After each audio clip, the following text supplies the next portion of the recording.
కల్లులు బంగారాలు వజ్రాలు గనిగడ్డలు కోహినూర్లు. అమ్మమ్మ అమ్మమ్మ, ఈ చీమలు ఎక్కడికి వెళ్తున్నాయి?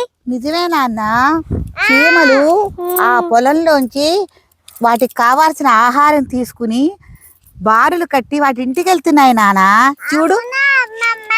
అవును నాన్న, చూడు, ఇదిగో చీమకి నోటితో పట్టుకునే ఆహారాన్ని తీసుకెళ్తోందా, చిన్న చిన్న నూకని అన్నిటిని చూడు ఎలా తీసుకెళ్తున్నాయో చూసారా?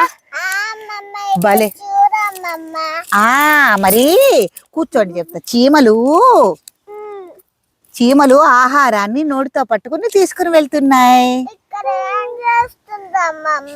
అది ఇట్ట నేలను తవ్వి గూడు ఏర్పాటు చేసుకుంటోంది. చీమలు గురించిన ఒక కథ చెప్పనా మీకు? చీమలు కష్టజీవులు తల్లి, కష్టజీవులు. మనం చీమల్ని చూసి ఏం నేర్చుకోవాలో తెలుసా?